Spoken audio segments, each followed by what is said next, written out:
Devon Achan's back. River Craycraft looks like he's going to play, which very rarely does something like that. I He's mean, off. go ahead. He's off the injury report, and he was Yeah. activated on Tuesday, which was the last day that he could be activated. We actually released Kelvin Joseph, who Yeah.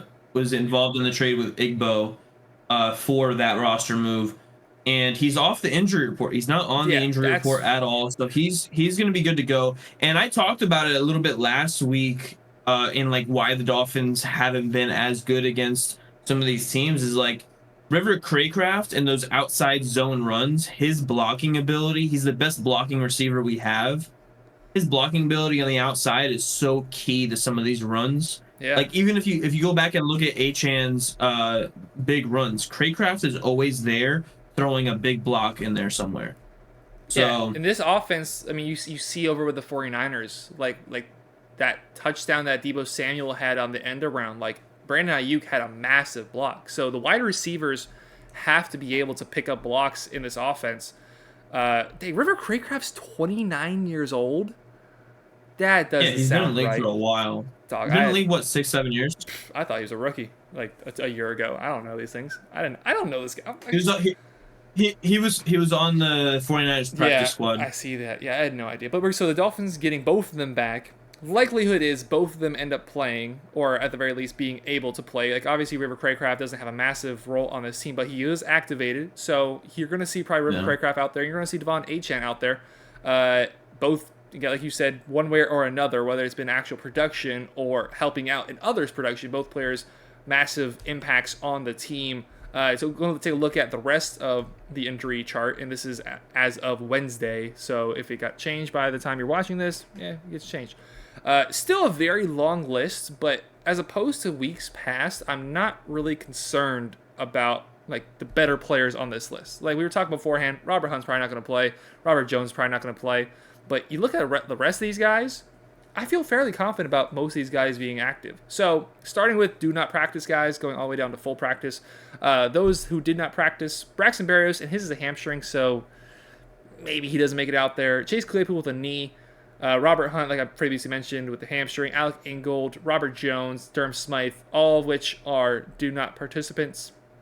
Devon Achan, Teron Armstead, Raheem Mostert were all limited, so nice to see Devon Achan back on this list. Again, I assume he's going to play as long as he has no setbacks. Likelihood is he's going to play. Teron Armstead, he's probably going to be on the injury list as for the rest of his career. That's just the reality of the situation. Even if he's not that beat up, he's still beat up in some way. Then full participants were Savon Ahmed, Javon Holland, Jalen Phillips, Jalen Waddle. So a lot of big players for this Dolphins team are on this list, but do you really feel too concerned about any of those heavy hitters missing? No, I think it's been typical throughout this entire season. The Dolphins are really cautious with injuries. Even coming out of the bye week, they want to ease some of these guys back. Even though it says did not participate, they're always doing something in the building. They're, rehabbing, or doing like little exercises on the side. Like they said with Robert Hunt, he didn't practice, but he was going to be working on the side with trainers and trying to see what he can do, because Right. he's not participating in the team aspect, but he's doing his individual stuff. And that's always encouraging as well with a soft tissue injury like he has a hamstring. Yeah. A hamstring brother. And then go. I had to throw that one in for you. This man here has one. I wish I either got that on. Oh, if we were wearing, so we play football every single Friday, and last week he bought some GoPros for his racing stuff that he has going on. But we wore them last week, and if only we had those available for when you went down with your hamstring injury. Or at the very least, I wish I took a picture because it would be right on screen right now with everybody watching if this eventually becomes a video, which I assume it will be. So this man has one hamstring. What's your recovery looking like on that before we get into the rest of this? What do you have? How much long is on the timeline? It's been like 3.5 weeks now, almost So you got 4. probably another 4, and then you start like really recovering. It's just that's when the muscle heals up, and I'm able to actually do stuff. Although I haven't done the PT like I'm supposed to, because I don't have time for PT. Get to it. Remember, you used to get on me about or you still do, you should stretch every day, which I still stretch. I won't say more often than not, but quite often. Like Well, at least 3 I've been days a week. stretching. I've been stretching, but like the PT is like when I need to take a massage gun to my hamstring, and that's actually a really difficult angle. Just do that before you go to bed. It's not that I won't do it; it's that I can't actually get it at like a good enough angle to get it properly. Press it against the wall or Go something. or go to a physical therapist, and that just sounds and looks wrong in my head. Well, the great thing is you live by yourself, so you don't have to worry about anybody coming in like, Donovan, what are you doing? Or like have someone with like the massage rollers just go across my my hamstring, and that's kind of like the typical PT that you're supposed to do for injuries like that. Yeah. They kind of like smooth the muscle out, and also like the suction cup stuff also helps a lot, but once again, haven't been able to. So yeah, well, like you said, there is a couple hamstring brothers on the Dolphins injury report: Braxton Berrios and Robert Hunt. There's also one over on the Las Vegas Raiders that is going to be safety Roderick Teamer. I think I said that right. I don't really know who that is, to be honest with you guys. Their injury report is not listed in order in terms of do not practice and limited participants and full participants. So this is really stupid. So I'm going to have to kind of like break through this. So did not practice today: Colton Miller, Dylan Parham, Amik Robertson, and Curtis Bolton. Curtis Bolton was sick. Amik Robinson with a concussion, so we all know how this goes in NFL in 2023. He's probably not going to play. Dylan Parham, one of their guards, has a calf injury, and Colton Miller, a shoulder injury. Limited was Adam Butler, Max Crosby, arguably their two best defensive linemen. Definitely Max Crosby is their best defensive lineman. Divine Diablo, Nate Hobbs, Marcus Peters with a knee. Apparently, I didn't even know who that was. Roderick Teamer and Greg Van Roten all limited as well. Jeez, Greg Van Roten has biceps, quad, and triceps. Dude is just all sorts of messed up. He's also sounds like Ron Armstead. Well, conveniently, he's also an offensive lineman.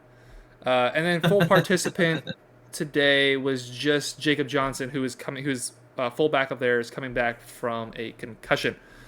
So again, with the Dolphins, look, there's a lot of guys on there, especially a lot of big names. You're talking Jalen Waddle, Jalen Phillips, Javon Holland, Teron Armstead, Devon Achane, just to name some of them. Obviously, some big guys, but all 5 of those guys I expect to play. If any of those guys are missing, you're looking at Braxton Berrios. You're looking at Chase Claypool. You're looking at Robert Hunt, Robert Jones. Like Alec Ingold, he hasn't practiced virtually all year and always finds a way to play. So big guys, big literally and metaphorically, most of which I expect all to be on the field for the Dolphins.